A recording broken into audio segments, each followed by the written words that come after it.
Bapak, Ibu, Saudara-saudara yang dikasihi oleh Tuhan Yesus Kristus, pada kesempatan siang hari ini kita akan bersama-sama belajar daripada satu kebenaran firman Tuhan. Ya, tentu tema ini satu tema yang sangat menarik menurut saya, dan tema ini sangat berat begitu ya untuk dibahas juga. Harga sebuah pengampunan. Memang mudah bagi kita untuk membicarakan tentang pengampunan, tetapi tidak mudah bagi kita untuk melakukan pengampunan itu atau melaksanakan satu pengampunan, apalagi ketika diperhadapkan dengan satu hal yang berat yang kita hadapi ya. Tetapi bukan berarti kemudian kita tidak bisa, karena itu kita belajar kebenaran firman Tuhan. Siang hari ini kita akan membuka satu bagian dari tulisan Rasul Paulus kepada jemaat yang ada di Kolose. Kolose pasal 3 ayat 12 sampai ayat 17. Kolose pasal 3 ayat 12 sampai ayat 17, saya akan bacakan firman Tuhan ini untuk kita pada siang hari ini. Karena itu sebagai orang-orang pilihan Allah yang dikuduskan dan dikasihinya, kenakanlah belas kasihan, kemurahan, kerendahan hati, kelemah lembutan, dan kesabaran. Sabarlah kamu seorang terhadap yang lain, dan ampunilah seorang akan yang lain apabila yang seorang menaruh dendam terhadap yang lain, sama seperti Tuhan telah mengampuni kamu. Kamu perbuat jugalah demikian. Dan di atas semuanya itu, kenakanlah kasih sebagai pengikat yang mempersatukan dan yang menyempurnakan. Hendaklah damai sejahtera Kristus memerintah dalam hatimu, karena untuk itulah kamu telah dipanggil menjadi satu tubuh, dan bersyukurlah. Hendaklah perkataan Kristus diam dengan segala kekayaannya di antara kamu, sehingga kamu dengan segala hikmat mengajar dan menegur seorang akan yang lain, dan sambil menyanyikan mazmur dan puji-pujian dan nyanyian rohani, kamu mengucap syukur kepada Allah di dalam hatimu, dan segala sesuatu yang kamu lakukan dengan perkataan atau perbuatan, lakukanlah semuanya itu dalam nama Tuhan Yesus, sambil mengucap syukur oleh Dia kepada Bapa kita. Demikian jauh pembacaan firman Tuhan kita pada siang hari ini. Bapak, Ibu, Saudara-saudara yang terkasih dalam nama Tuhan Yesus Kristus, harga sebuah pengampunan. Ya, itulah tema yang akan kita renungkan pada siang hari ini. Kalau kita bicara tentang harga sebuah pengampunan, kita bicara tentang harga, maka apa yang kita bisa definisikan dengan harga? Ya, harga itu tentu sangat familiar dengan hidup kita. Waktu kita belanja, kita cek harganya. Kita lihat harganya, baik ketika kita belanja secara offline maupun secara online begitu, kita selalu melihat harga. Karena itu ketika bicara harga adalah bicara nilainya berapa, nilai tukarnya berapa, nilai belinya berapa. Kalau orang membeli barang, ya kalau orang menukar barang, nilai tukarnya berapa, sesuai enggak, atau nilai tukarnya atau lebih mahal daripada barangnya misalnya, atau nilai belinya seperti apa, nilai jualnya berapa. Ya, untuk memberikan sesuatu kepada suatu benda, satu barang gitu ya, sesuatu yang kemudian yang kita miliki, ya, kita seringkali memberikan satu penilaian, nilainya berapa ya. Atau ketika kita dalam dunia pendidikan pun ya, kita seringkali nilai itu berapa, nilai yang kita dapatkan berapa. Ya, atau kalau kita punya aset, nilai aset kita berapa, harganya berapa. Dan bahkan ada orang juga yang senantiasa bagaimana mereka memberikan harga pada tubuh mereka, pada anggota tubuh mereka. Ada orang yang kemudian berani memberikan harga yang mahal, ya. Dan bahkan kalau orang PP juga ada yang berani memberikan harga yang murah, termasuk harga seperti ginjal dan sebagainya. Nah, saya pikir bahwa ketika bicara tentang harga itu bukan hanya satu barang yang kita beli atau yang kita jual atau yang kita mau tukar, tapi juga bicara nilai, juga bicara harga juga. Pengampunan pun memiliki harga. Ya, pengampunan tentu juga punya harga. Ada harga pengampunan, ada harga berarti ada satu pembayaran, ada satu pengampunan. Oleh sebab itu ketika kita bicara tentang pengampunan, maka Alkitab memberikan satu gambaran yang sangat lengkap tentang beberapa kata yang dipakai oleh penulis Alkitab untuk menjelaskan atau untuk menyatakan satu kata pengampunan, mengampuni, ampun, gitu ya. Berarti bisa dapat didefinisikan sebagai memaafkan, ya. Mengampuni atau pengampunan itu seperti pemberian maaf, gitu. Pengampunan juga dapat didefinisikan sebagai satu pembawa atau membawa, mengangkat apa yang mau dibawa, apa yang mau diangkat, gitu ya. Nanti kita melihat bahwa kemudian pengampunan juga definisikan sebagai satu penghapusan, atau penghancuran, menghancurkan, meniadakan, membuang, ya, meninggalkan. Ya, itu kata yang dipakai untuk menjelaskan pengampunan, menarik atau melepaskan, ya, menghapus, gitu ya. Kalau ada sesuatu yang tertulis di papan tulis, maka harus menghapus, itu, menghapus, menghilangkan. Kalau kita pegang misalnya suatu barang lalu kita lepaskan, berarti kita melepaskan. Dalam konteks lain juga bahwa bicara pengampunan berarti membuat sesuatu yang terhukum menjadi tidak terhukum. Atau dengan kata lain bahwa tidak membuat terhukum orang yang harusnya terhukum, gitu. Pengampunan, ya. Sehingga bicara pengampunan juga bicara tentang satu penebusan. Ya, menebus, ya, menebus. Di dalam Alkitab maka pengampunan seringkali juga dikaitkan dengan satu hutang piutang, ya. Kalau dalam tulisan Rasul Paulus kepada jemaat di Kolose di dalam surat yang sama, dalam pasal yang kedua ayat 13, Kolose pasal 2 ayat 13-14 itu Paulus menggunakan istilah pengampunan, mengampuni, menunjuk kepada ada satu hukum, ada satu hutang, ya. Kamu juga meskipun dahulu telah mati oleh pelanggaranmu dan oleh karena tidak disunat secara lahiriah, telah dihidupkan Allah bersama-sama dengan Dia sesudah Ia mengampuni segala pelanggaran kita. Ayat 14, dengan menghapuskan surat hutang, gitu ya. Jadi pengampunan itu bicara konteksnya kebanyakan bicara tentang bagaimana keberhutangan, gitu ya.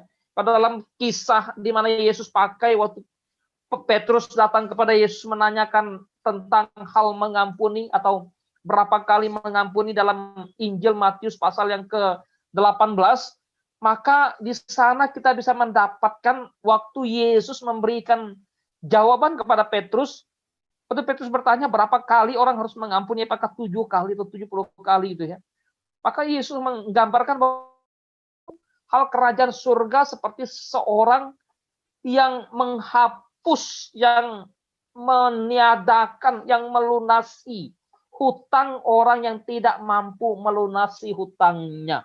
Jadi bicara pengampunan ada bicara suatu pelunasan hutang, gitu ya. Kalau begitu, apakah waktu kita mengampuni orang kita punya hutang pada orang, gitu ya. Tapi dalam konteks apa yang dilakukan oleh Kristus, kita setuju tentunya bahwa Kristus mengampuni kita karena kita tidak mampu membayar hutang kita kepada murka Allah. Ya, oleh sebab itu bicara harga pengampunan maka sangat mahal, ya. Tentu kita sangat setuju dengan apa yang Alkitab katakan bahwa pengampunan itu sangat mahal sekali.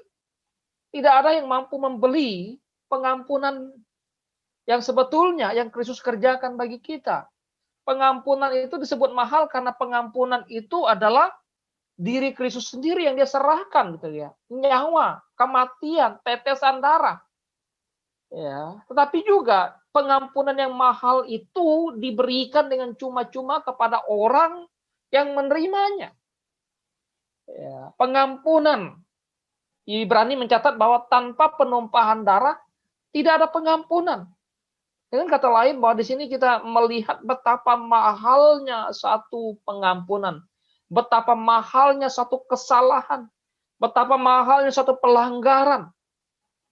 Oleh sebab itu perlu pengampunan yang mahal impas enggak antara pengampunan, antara kesalahan dengan pengampunan? Harganya mana lebih mahal gitu ya?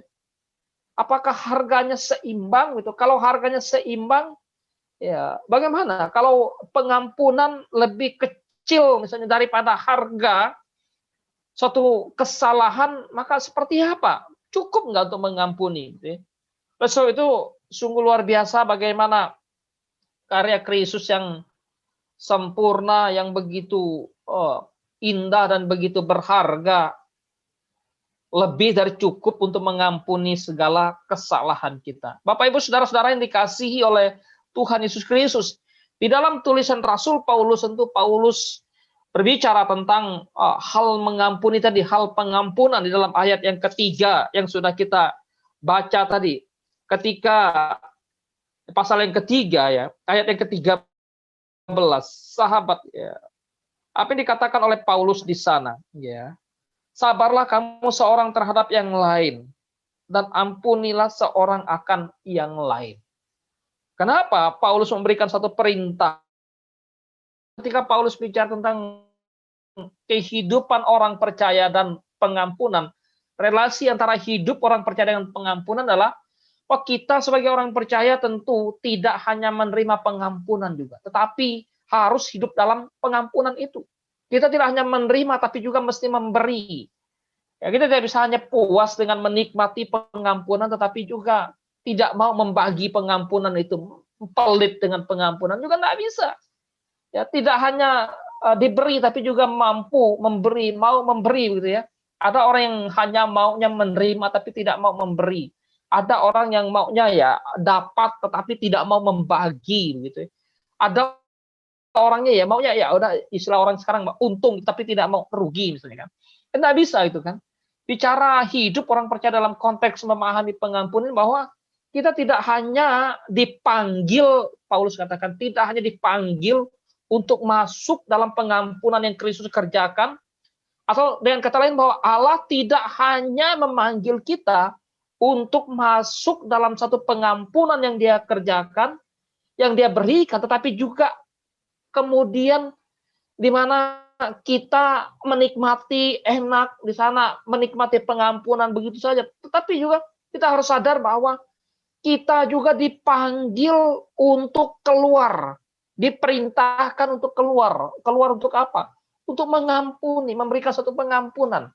Ya, sama halnya dengan hal-hal lain lah, sama halnya dengan kasih, sama halnya dengan perintah-perintah yang Tuhan berikan. Maka hidup tanpa pengampunan, kita bisa membayangkan bagaimana kalau di dalam satu komunitas, satu keluarga, satu kelompok, satu masyarakat, satu bangsa, satu negara, hidup tanpa adanya pengampunan.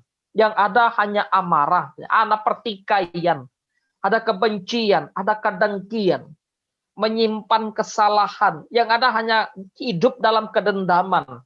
Pada akhirnya akibatnya adalah pembunuhan gitu ya, kematian. Sehingga sebetulnya hidup tanpa pengampunan adalah bukanlah satu hidup yang nyaman. Hidup tanpa pengampunan, hidup yang terancam gitu ya. Hidup tanpa pengampunan, maka hidup itu ada di bawah bayang-bayang kematian. Sama kalau kita dalam konteks ya, bagaimana tanpa pengampunan Kristus ya kita hidup dalam kematian yang kekal. Sehingga betapa berbahayanya kalau hidup manusia atau kalau seseorang tidak memiliki kemampuan untuk pengampunan, untuk mengampuni itu. Ibu bapak saudara-saudara yang terkasih dalam nama Tuhan Yesus Kristus, maka saya percaya bagaimana dalam kehidupan hari-hari yang kita jumpai, yang kita temui gitu ya. Kalau kita mengamati situasi, baik itu situasi dalam keluarga atau ke situasi dalam masyarakat, situasi dalam bangsa, situasi dalam kota gitu ya.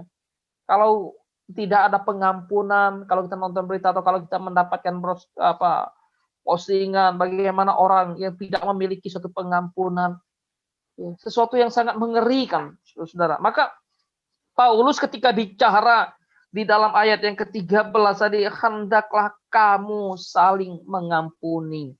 Ya, maka penting sekali bagaimana seperti yang Paulus katakan, apa yang Paulus lihat, apa yang Paulus ingin sampaikan dalam bagian ini, maka kita memahami bahwa pengampunan adalah satu perintah dari Tuhan. Pengampunan, mengampuni itu adalah satu perintah. Ketika Allah memberikan satu perintah, maka perintah itu harus dilakukan. Perintah itu berarti mandat, amanat yang Tuhan berikan. Amanah yang Tuhan berikan kepada kita. Ya, sebagai salah satu tanda bahwa kita memiliki satu hidup yang baru. Dalam konteks tulisan Paulus kepada jemaat di Kolose ini, Paulus membicarakan tentang bagaimana orang Kolose yang sudah hidup di dalam Kristus, hidup baru. Ya, di atas di ayat-ayat sebelumnya Paulus bicara tentang bagaimana mereka harus menanggalkan manusia lama mereka, harus menanggalkan dosa mereka, lalu harus menanggalkan segala kejahatan mereka, lalu mengenakan hidup yang baru. Sehingga ketika bicara pengampunan, mengampuni, atau kemampuan, sebetulnya memberikan satu gambaran bahwa kita manusia yang baru dalam Kristus, bukannya. Kita orang yang telah hidup dalam penebusan Kristus yang kemudian diberikan satu kehidupan yang baru, kehidupan satu rohani yang baru, atau bukan ya? Ketika kita hidup menyimpan dendam, menyimpan kesalahan, terus menerus ya menahun atau ya, berbulan, berhari, berminggu, berbulan dan bahkan bertahun-tahun gitu ya. Lalu kita ingat, maka tadi bicara tentang istilah pengampunan itu kan melupakan, menanggalkan, melepaskan jauh-jauh. Yesus melepaskan, menanggalkan atau membuat kita yang seharusnya dulu terhukum tetapi menjadi tidak terhukum. Di dalam bahasanya pemazmur adalah Tuhan membuang dosa kita jauh ke dalam tubir laut misalnya ya. Jadi menanggalkan. Maka istilah pengampunan adalah suatu perintah daripada Tuhan. Kita mampu mengampuni, maka tanda bahwa kita memiliki hidup yang baru dalam Kristus. Ya, kalau kita memiliki satu kesalahan, satu pelanggaran, entah orang yang bersalah kepada kita atau kita yang bersalah kepada orang, seperti apa? Ya, pengampunan itu ada nggak mengampuni? Ada nggak pengampunan itu di dalam hati kita atau dalam hati orang atau dalam hati kita lah ya? Kalau kita memiliki pengampunan, mampu memberikan satu pengampunan, mampu mengampuni, maka ya menjadikan satu tanda yang penting bagi kita. Wow, kita hidup dalam Kristus. Ya, kita hidup dalam Tuhan. Kalau orang dah hidup dalam Tuhan, mereka nggak mampu mengampuni. Nggak mampu. Kenapa? Karena memang pengampunan itu adalah berasal daripada Tuhan. Maka Paulus jelas, seperti Kristus telah mengampuni kamu. Ayat yang keempat, ayat 13 memang menjadi kunci ya. Apabila seorang menaruh dendam terhadap orang lain, sama seperti Tuhan telah mengampuni kamu, kamu perbuat juga demikian. Sama seperti Tuhan telah melakukan, mengerjakan, memberikan pengampunan kepada kamu, maka kamu lakukan juga demikian. Ya, sehingga ya, tujuan pengampunan itu untuk apa? Paulus memberikan suatu pengajaran ini kepada orang di percaya di Kolose dan juga kepada kita. Untuk menunjukkan bahwa ya kita telah menerima pengampunan dari Tuhan. Tunjukkan.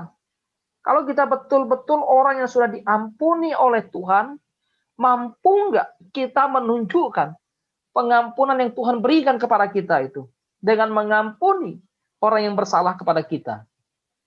Ya.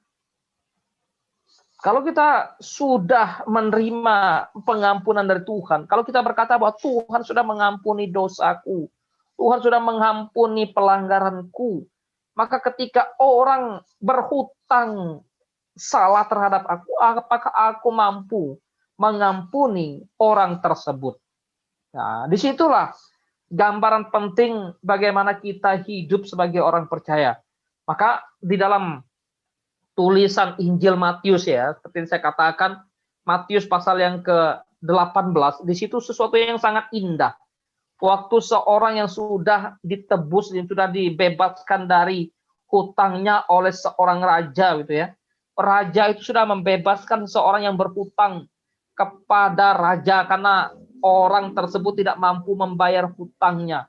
Yang begitu banyak, yang begitu besar, yang begitu mahal, maka ketika dia dibebaskan oleh raja dari hutangnya, dari pelanggarannya, maka dia keluar lalu dia mendapatkan orang lain yang berhutang kecil kepada seseorang yang sudah dibebaskan tadi.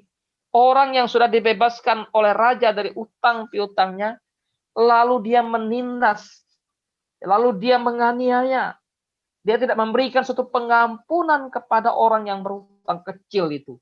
Maka dalam pasal yang ke-18 dari Injil Matius, apa yang Yesus ajarkan dalam satu perumpamaan di sana. Ya, orang tersebut harus dibinasakan. Orang tersebut harus ditangkap dan dijebloskan ke dalam penjara itu ya.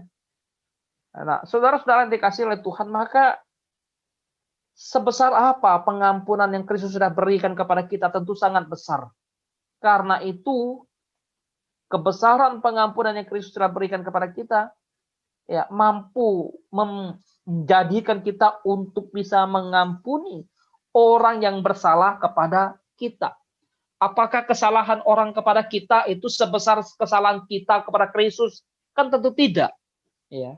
Kesalahan kita kepada Kristus, kesalahan kita kepada Allah itu kesalahan yang sungguh sangat besar. Tetapi ketika orang salah kepada kita, mungkin kesalahannya sekecil gitu ya. Kesalahannya mungkin hanya secuil. Terus seringkali kita sulit untuk memberikan suatu pengampunan. Ini menjadi suatu perenungan yang penting bagi kita. Maka Paulus katakan, seperti Kristus telah mengampuni kamu, maka kamu harus mengampuni. Hidup di dalam satu pengampunan. Ya. Dalam kehidupan hari-hari kita, ya kita percaya bagaimana kita dituntut untuk hidup melakukan hal tersebut. Ya. Tujuan hal kedua, bahwa Paulus bicara tentang kamu harus mengampuni. Ya, untuk apa? Apa tujuan perintah pengampunan diberikan? Ya, kita tentu sudah menerima pengampunan, tapi hal yang kedua yang penting bahwa Paulus ingin mengatakan untuk menunjukkan bahwa kamu hidup memiliki kasih. Landasan pengampunan adalah kasih. Karena itu apa yang dikatakan di dalam bagian ayat yang ke berikutnya ya, ayat yang ke-14, dan di atas semuanya itu kenakanlah kasih. Ya, kasih. Jadi di sini sebetulnya Paulus juga bicara tentang kasih. Jadi pengampunan tidak bisa dilepaskan daripada kasih. Ya, pengampunan adalah bukti kasih. Pengampunan adalah salah satu wujud daripada cinta kasih. Ya, kalau kita bicara tentang kasih gampang, tapi kalau ketika kita bicara pengampunan orang bersalah pada kita dan kita tidak mampu mengampuni, ini berat juga gitu ya. Maka kasih juga bicara tentang bagaimana hati yang terluka ini lalu mampu menunjukkan atau mampu mampu mengobati orang yang kemudian ya boleh dikatakan kita memberikan suatu pengampunan. Kasih, apakah kita memiliki kasih? Kita bicara kasih tentu kalau kita sebagai orang Kristen kita bicara kasih dengan mudah gitu, dengan gampang kita bicara tentang mengasihi kasih gitu ya. Tapi ketika kita bicara tentang kasih yang dikorelasikan dengan satu pengampunan, waduh, tidak mudah gitu ya, berat sekali. Orang pikir bahwa saya sih mengasihi, tapi saya nggak bisa mengampuni, ya nggak bisa. Ya. Apalagi ketika orang datang misalnya pengampunan, mengampuni, maafkan. Ya. Maka tujuan Paulus memberikan satu perintah bagaimana mereka harus mengampuni orang yang melakukan pelanggaran, orang yang kemudian tidak menyimpan dendam lagi, supaya tidak ada dendam, ya, untuk menunjukkan bahwa kita punya kasih. Ya, kasih diwujud nyatakan dengan satu bentuk tindakan mengampuni. Kalau kita memahami itu, kita tentu sangat memahami, mengerti bagaimana kasih Allah yang begitu besar, ya, kasih Kristus yang begitu besar, yang dinyatakan bukan saja dengan memberikan ya keselamatan, tapi juga tentu mengampuni di sana. Ya, kan karya Kristus itu sebagai korban, korban yang mengampuni dosa, korban yang mengampuni kesalahan. Jadi, sehingga waktu kita ya ada satu problem, ada satu kesulitan, ada satu pelanggaran, ada satu ya konflik, ya, maka seperti apa kita hidup sebagai orang percaya? Kita mengampuni enggak? Menunjukkan pengampunan enggak? Datang minta ampun enggak? Kalau misalnya kita yang di posisi yang bersalah ya. Tapi kalau kita di posisi orang yang tidak bersalah, lalu yang dalam posisi yang dimana kita ya yang harusnya memberikan pengampunan itu, kira-kira kita memberikan enggak pengampunan itu? Maka kasih. Tujuan perintah untuk mengampuni, tujuan perintah diberikannya pengampunan supaya kasih betul-betul terimplementasi dalam kehidupan kita sebagai orang percaya. Nah, Bapak Ibu teman-teman yang dikasihi oleh Tuhan kita Yesus Kristus, hal yang ketiga bahwa apa yang kita baca maka kita bisa menemukan Paulus atau firman Tuhan memberikan satu perintah pengampunan. Ya, selain untuk menyatakan bahwa kita sebagai orang yang memiliki kasih, maka pengampunan diberikan atau diperintahkan untuk mewujudkan hidup di dalam satu keharmonisan, hidup dalam damai sejahtera. Ya. Hendaklah damai sejahtera Kristus memerintah dalam hatimu. Damai sejahtera supaya hidup kita memiliki hidup yang damai. Hidup kita memiliki hidup yang sejahtera. Hidup kita memiliki hidup yang harmonis.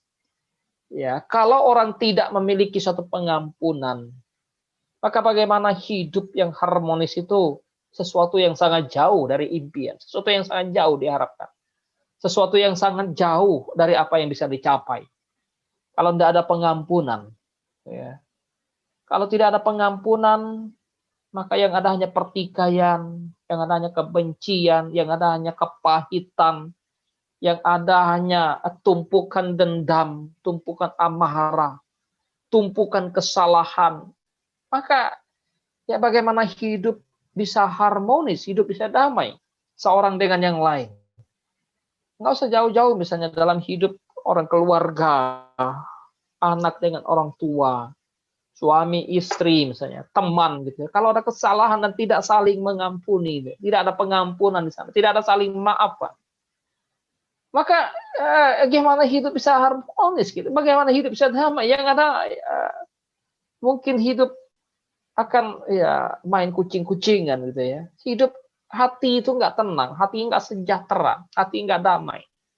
Karena itu tujuan pengampunan adalah bagaimana membangun satu memulihkan satu relasi yang sudah rusak, memulihkan satu relasi yang sudah rusak, relasi yang sudah hancur, hati yang sudah terluka, hidup yang sudah retak seorang dengan yang lain, maka perlu pengampunan.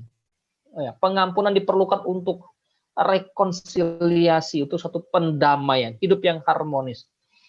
Ya, kalau hidup ya namanya kita hidup bermasyarakat, kita hidup bukan seorang diri, kita hidup bersama-sama dengan orang lain, kita makhluk yang sosial, ya makhluk yang berelasi dengan sama kita, pasti yang namanya ada pertikaian, ada pertengkaran, ada namanya perselisihan, ada yang namanya kesalahpahaman, itu sesuatu yang biasa.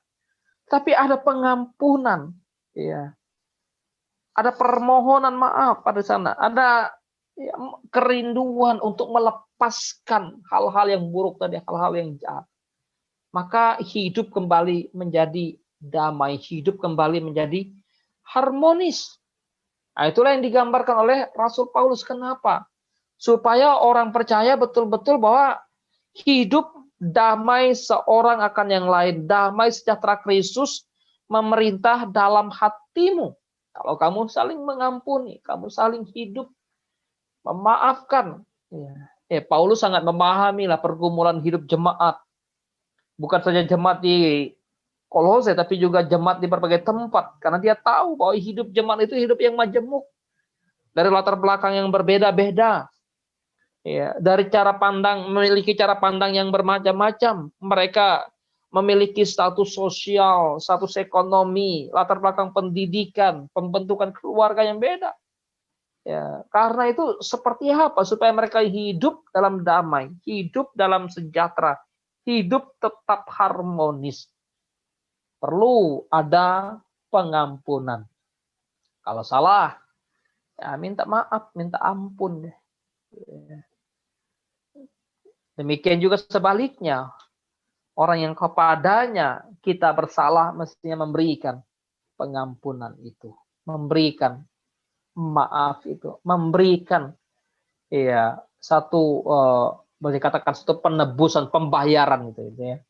Ini sesuatu yang sungguh luar biasa sebetulnya kalau kita bicara tentang pengampunan, memang tidak mudah gitu ya. Tapi kita perlu belajar, perlu memahami betapa berharganya pengampunan. Pengampunan tentu saja membuat kita mampu bersyukur gitu ya. Perlunya suatu pengampunan. Mengapa orang perlu mengampuni? Mengapa kita perlu diampuni? Mengapa kita perlu memberikan suatu pengampunan dan menerima pengampunan? Kalau kita diberikan, maka pengampunan itu membuat seseorang untuk bisa hidup bersyukur, hidup bersyukur, hidup. Di sini juga Paulus menggunakan kata bersyukur sangat banyak sekali. Ya, di dalam ayat yang ke-15 ya, di situ dikatakan, ayat 15 bagian terakhir misalnya. Dan bersyukurlah, itu satu perintah. Ya, hendaklah perkataan Kristus diam dalam segala kekayaan di antara kamu sehingga kamu dengan segala hikmat mengajar, menegur gitu, sambil menyanyikan mazmur, puji-pujian dan nyanyi rohani. Kamu mengucap syukur kepada Allah. Ya, di dalam hatimu, dan segala sesuatu yang kamu kerjakan, kamu lakukan ya seperti itu Tuhan dan bukan untuk manusia. Di situ juga dikatakan dalam ayat yang terakhir ya, sambil mengucap syukur kepada Allah ya, sambil mengucap syukur kepada Tuhan. Jadi orang yang hidup di dalam pengampunan adalah orang yang kemudian mampu mengucap syukur kepada Tuhan. Mereka yang memberikan satu pengampunan, mengampuni orang lain, mereka akan bersyukur. Mereka akan memiliki hati yang lapang, hati yang lega, mampu bersyukur.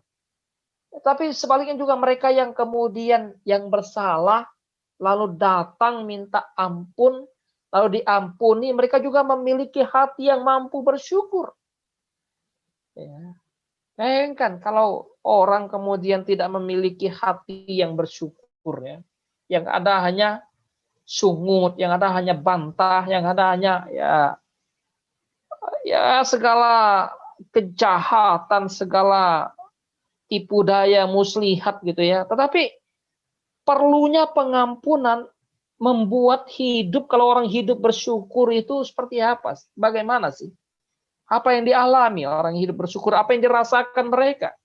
Orang yang mampu hidup bersyukur kan orang yang mampu merasakan, menikmati pemeliharaan Tuhan di dalam kehidupan mereka. Karena itu salah satu pentingnya pengampunan dilakukan, diberikan, dikerjakan dalam kehidupan kita hari lepas hari, supaya kita mampu bersyukur, melihat kasih Tuhan yang begitu luar biasa, melihat kebaikan Tuhan yang sudah mengampuni, gitu ya. Karena yang namanya bersyukur itu bukan hanya sekedar ucapan bibir kita bersyukur pada Tuhan, tidak. Tapi bersyukur itu kan bagaimana hati yang lapang, hati yang terbuka di hadapan Tuhan, hati yang lega di hadapan Tuhan.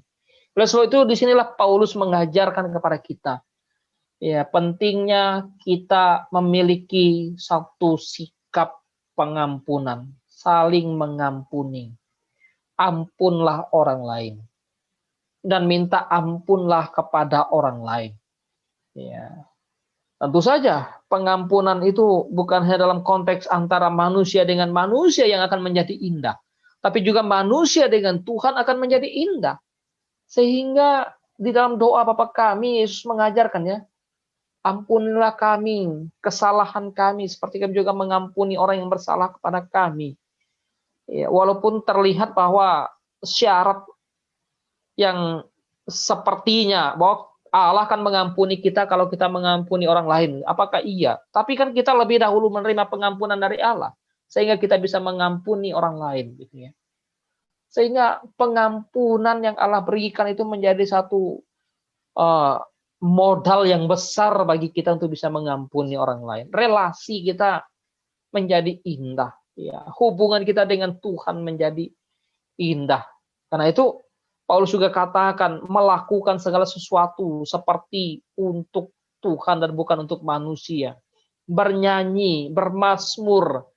Ada satu gambaran kehidupan yang begitu indah ketika orang mampu bersyukur kepada Allah. Ada satu gambaran kehidupan yang begitu menyenangkan, yang begitu penuh dengan sukacita dan sejahtera ketika hidup mereka diampuni. Ada satu pengampunan yang terjadi.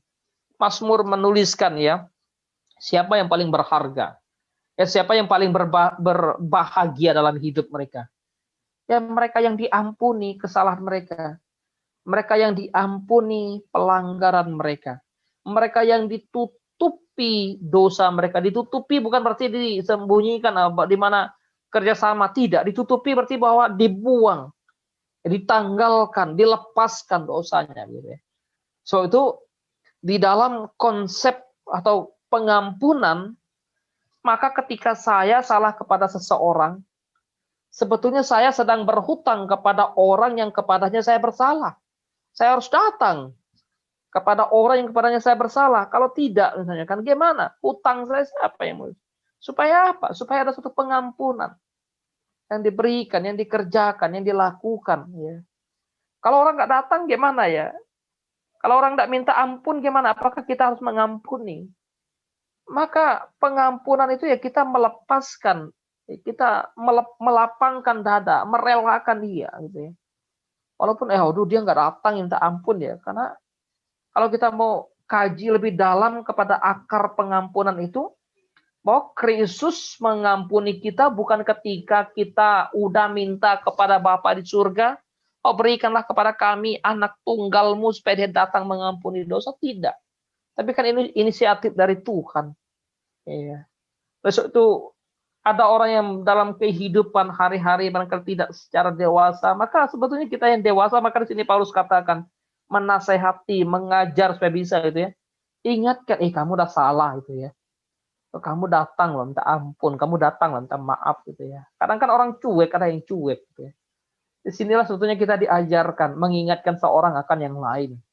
Supaya apa? Hidup dalam satu pengampunan. Betapa berbahagianya kalau kita bisa saling mengampuni, ya. Walaupun ya, susah mengampuni, dosanya berat, kesalahannya berat gitu ya, kesalahannya fatal gitu ya. Ingatlah, sefatal apa kesalahan kita kepada Tuhan, sehingga Dia mengampuni kita. Ya, karena itu perlu pengampunan itu juga perlu disertakan dengan satu nasihat. Tadi Paulus juga bicara tentang bagian mengajar, menasehati gitu ya. Nah, pengampunan itu disertakan dengan satu nasihat, dengan satu pengajaran, dengan satu pengingatan terus menerus. Ya, ingatkan, ajarkan, sampaikan. Ya, dengan demikian bahwa ya hidup kita sebagai anak-anak Tuhan, hidup kita sebagai murid Kristus ya, hidup kita sebagai orang yang dipanggil oleh Kristus, betul-betul kita jalankan, kita laksanakan, kita lakukan apa yang menjadi kehendak Tuhan di dalam kehidupan kita hari lepas hari. Ya, dan perlu dilatih memang minta ampun atau mengampuni, memaafkan gitu ya. Kalau anak-anak kecil biasanya mereka salah terhadap temannya, ya kita belajar, ajar mereka, kamu minta maaf, kamu minta ampun. Kamu salah, gitu ya. Kamu datang pada kakakmu, kamu datang pada adikmu, ya. Kamu minta maaf, minta ampun di sana, atau sebaliknya juga, kakaknya, adiknya juga, ya kita ingatkan bahwa ya kamu harus mengampuni dia, kamu harus memaafkan dia. Sudah datang kok gitu ya. Kristus sudah memaafkan, Kristus sudah mengampuni kita. Ya, hidup kita menjadi damai, hidup kita menjadi akur, hidup kita menjadi sejahtera. Ya, hati kita kemudian waktu kalau anak kecil ya bermain ya senang lagi. Waktu kita kerja kita senang lagi. Kita beribadah dalam konteks jemaat kita ya lega gitu, terlepas lah beban kita gitu ya. Tapi kalau orang tidak minta ampun, orang tidak minta kesalahan terus dibiarkan, maka ya lama-lama ditumpuk-tumpuk ya kemudian suatu saat bisa berbahaya lagi gitu. So itu biarlah kita terus diingatkan.